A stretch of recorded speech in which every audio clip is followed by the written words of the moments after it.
امیر المومنین علی علیہ الصلوۃ والسلام نے فرمایا، رزق سخاوت میں پوشیدہ ہے لیکن لوگ اسے محنت میں تلاش کرتے ہیں۔ کشمکش انسان کے باطن کو پاک و پاکیزہ کرتی ہے۔ مومن کا سب سے بڑا دشمن اس کی خواہشات نفسانی ہے، اسے دبائے رکھو ورنہ یہ تمہیں ہلاک کر دے گی۔ دوستوں کو کھو دینا غربت ہے، خواہ وطن ہی میں ہو۔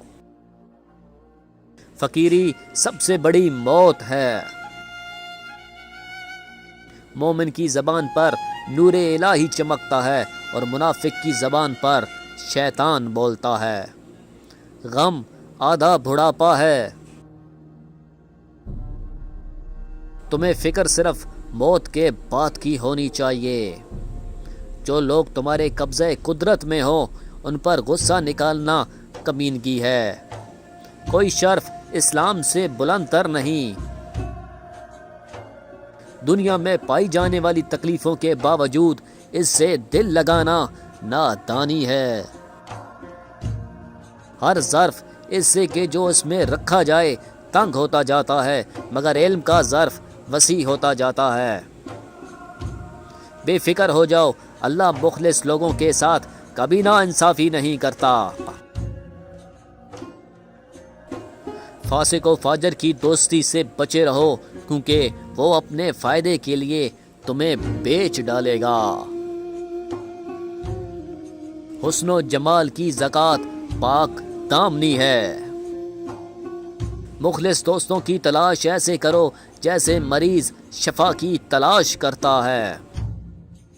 احسان کے ذریعے دلوں پر حکومت کی جا سکتی ہے۔ جو اپنی ہی رائے کو پسند کرتا ہے وہ ذلیل و گمراہ ہو جاتا ہے۔ مخلص دوستوں کی تلاش ایسے کرو جیسے مریض شفا کی تلاش کرتا ہے۔ جس کی قوت فکر ضعیف ہوتی ہے اس کا غرور زیادہ ہوتا ہے۔ اگر حسب منشا کام نہ بن سکے تو پھر جس حالت میں ہو مگن رہو۔ دلوں کا غم گناہوں کو پاک کرتا ہے۔ جو خدا سے مدد طلب کرتا ہے خدا اس کی مدد کرتا ہے۔ جس نے اللہ کو یاد کیا اللہ اسے یاد رکھے گا۔ اگر تم کوئی بات نہیں جانتے تو سیکھنے میں شرماؤ نہیں۔ دوستانہ رنگ میں شکوہ کرنے سے دوستی زندہ رہتی ہے۔ جب اللہ کسی سے خوش ہوتا ہے تو اس کے لیے نیکی آسان اور گناہ کرنا مشکل کر دیتا ہے۔ جو خدا سے ڈرتا ہے وہ کبھی کسی پر ظلم نہیں کرتا۔ دنیا کو چھوڑو کہ دنیا کی محبت تو اندھا، بہرا اور گونگا کر دیتی ہے۔ انجان بھر کر بات کو ٹال دینا جیسے کوئی عقل مندی نہیں اور چشم پوشی اختیار کرنے جیسی کوئی بردباری نہیں۔ گناہوں کو انجام نہ دینا توبہ کرنے سے زیادہ بہتر ہے۔ بہت زیادہ احساس کرنے سے عمر بڑھتی ہے اور شہرت ملتی ہے۔ صبر پریشانی کو ہلکا کر دیتا ہے۔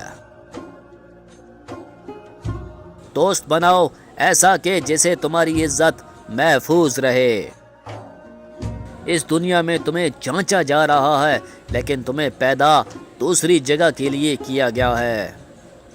بد اخلاق انسان ہمیشہ غصے اور پریشانی میں مبتلا رہتا ہے۔ جو خدا کے فیصلے پر راضی ہو گیا اس کی زندگی پاک ہو گئی۔ اس شخص کی مثال نہ بننا جس پر نصیحت اس وقت تک کارگر نہیں ہوتی جب تک اسے مار مار کر سمجھا نہ جائے، کیونکہ عقل مندی کو تو اشارہ ہی کافی ہے۔ اے سلمان، میں زندہ کرتا ہوں مردوں کو اور جانتا ہوں جو کچھ بھی زمین و آسمان میں ہے، اور میں کتاب مبین ہوں۔ ساگ بواسیر کی دوا ہے۔ مکار آدمی انسان کی صورت میں شیطان ہے۔ لا حاصل کو اگر پانا چاہتے ہو تو تہجد پڑھا کرو، کیونکہ جو نصیب میں نہ ہو اسے تہجد کی دعاؤں میں مقدر میں لے آتی ہیں۔ موت کے اعلان کے لیے تمہارے بالوں کا سفید ہونا ہی کافی ہے۔ علم حاصل کرو کہ وہ تمہیں زندگی عطا کرے گا۔ تمہاری باتیں تمہارے عمل سے زیادہ نہ ہوں۔ مسلمان کو چاہیے کہ وہ 3 قسم کے لوگوں کے ساتھ بھائی چارے سے اجتناب کرے: بے حیا، احمق، جھوٹا۔ نیک عمل اعلیٰ ترین زادِ راہ ہے۔ تجربے سے عبرت حاصل کرو۔ تمہارا رزق تمہاری تلاش میں ہے، آرام سے رہو۔